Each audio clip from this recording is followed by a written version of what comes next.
Either you let me in there, or you prepare yourself to take on a very ticked-off and very pregnant woman. It's all right now.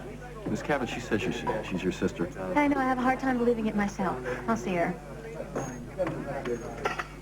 Excuse me. Don't go far, you'll be showing her out soon, because she won't be staying very long. Mike, I've moved on. And you should too. You're young, and you're beautiful, and you're rich. You should have the whole world at your feet. And in case you think that I'm saying this just because of the stupid trust fund, don't be a jerk. So, what is it, Carly? Because I know it's got to be something. You wouldn't have come all this way if your life was so perfect. Okay. Brace yourself, because you're going to love this.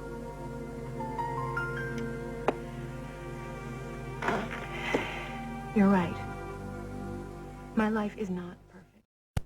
Well, he's thinking about it. And I don't think I can stop him. Actually, you know, it might be for the best. For Hal, for the baby. And you, as long as you can still collect the $50 million. It's nothing to you, Rosanna. All I'm asking you to do is change the terms of the trust fund a little. So that you don't have to be married to Hal when the baby's born. Right. All right. Why not? What's the name you use for your financial affairs, Carly? Is it Munson or Tenney? Munson. Pay to the order of Carly Munson. $50 million. Should I button this one or not? Oh, Molly, would you leave it alone, please? Go over your Where's your copy, Molly? I want you to read your copy. If there are any names or words you don't know how to pronounce, ask Barry, okay? All right. All right, don't want a repeat performance of this weather fiasco. Would you stop doing that, all right? Just read the teleprompter. No ad-libs, no funny remarks, no I don't chit-chat, just the news. Don't worry. I am very worried, Molly. You screw up, I have to face Kimmy again. Will you stop futzing already? Will you just calm down? I'm gonna be fine. I'm ready. Yeah. You watch. Tom and I are gonna steam cabbage.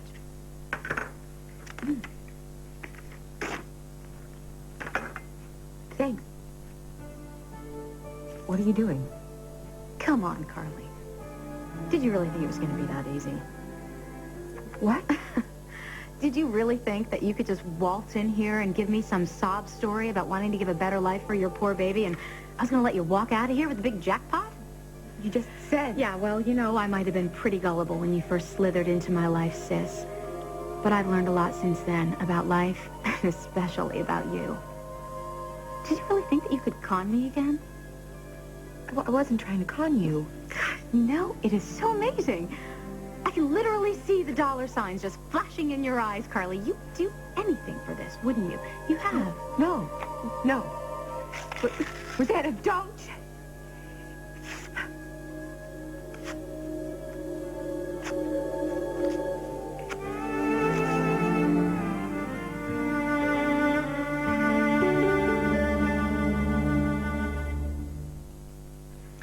Well, guess you can go now.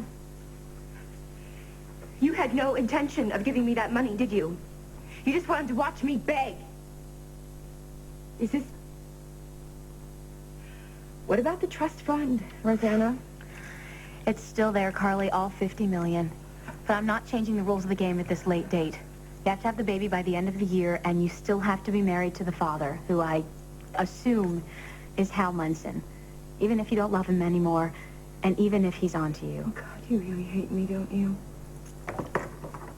Do you remember my father's funeral at all? How you came into town and told me that you were the long-lost sister that I never knew I had? You were such a comfort to me in my grief.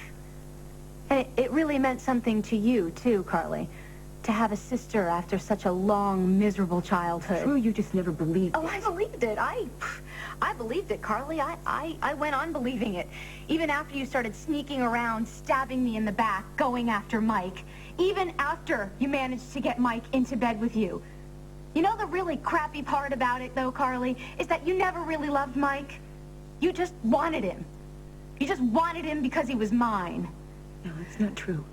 I didn't want to feel the way I felt about him. I couldn't help it. You just wanted him, Carly, just like you wanted everything that I had. I had something wonderful, and you just wanted to ruin it. You wanted to ruin my life, and you did. You never understood. I did love Mike. You didn't love him, Carly. You wanted him. The only thing you wanted more was my money. You always thought that. Yeah, well, you got over Mike real quick once I set up that trust, and you found out you still had a chance to get your hands on some of that Cabot money. All you had to do was marry some poor sucker and have his baby. I knew that if you really loved Mike, Carly, you would have told me what I could do with my money, but I knew you wouldn't do that. No, I knew you'd go for it. I knew there'd be no contest. There's only one thing that I regret. One thing I didn't really think through. Yeah, what's that? Well, I never figured that you'd manage to trap a nice guy like Hal Munson. I feel really bad about that. Do you? I'm glad he's on to you. I hope he divorces you. I hope he sues you for custody of his child. What? Oh, why shouldn't he? It's his child, too, you know.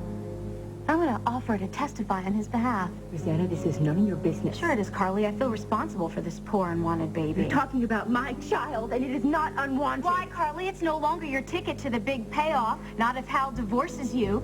You know, I'm going to talk to Hal. I know he's not a rich man. I'm going to help provide for this child.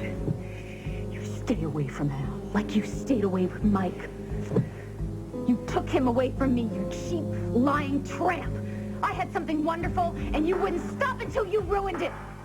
Well, it's payback time. Thank you so much for coming so short notice. Warren said Brian and Sandy walked? Yeah, it's crazy. It's been a madhouse around here. Tom, I hope you're ready. I am. Ready for what? I'm going to be your co-anchor. I'm filling in for Sandy Thorner. What? Over here. I am not going on with her. I had no choice, Tom. She threatened to go to Margot tonight and tell her all about us. 5 minutes. Oh, God, 5 minutes. All right, we got to get you out of this. Let's go. Come on. What's wrong with him? Huh? The great Tom Hughes doesn't want to work with me? Where is your copy, Molly? I told you to read your copy. You go on air in a few minutes, you know. I memorized it. Oh.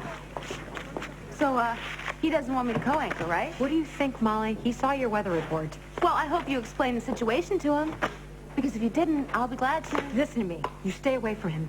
And you read that copy so you don't make a damn fool of yourself, Molly. Don't worry. Oh, God, don't worry, she says. 1 minute. Okay, Places, 1 minute. please. Let's go. Oh, terrific. You look great. This way. Come on, Tom. How do you feel? Totally Forget unfair. makeup. He's fine. Don't worry about it, okay? This isn't much different than the morning show. All right. Flip in. 10 seconds. That's for luck. Clear. You pay Set. attention. 5, 4, 3. This is Tom Hughes, substituting for Brian Woodland. I'm Molly Conlan, filling in for Sandy Thorner, who couldn't be with us tonight. And now, for the news at 10. I know I'm a familiar face to all you viewers of Patterns, but this is my first time doing the news at 10, so I hope you like me behind the anchor desk. And now, for the news. Tonight's top story. Lily Snyder's long ordeal is over. The young heiress, who was abducted from her home 2 weeks ago and feared dead, was found in a wooded area near Ludlow, Indiana, and rushed to the hospital. Her young infant daughter was released to family by kidnapper David Stenbeck and is reported to be doing well in Memorial Hospital here. But what about David? It doesn't say anything about David. Is he with police? Where is he? And those are the questions our viewers are asking. Lily Snyder's condition is listed as serious but stable. Now, in national news, our sources close to the White House say the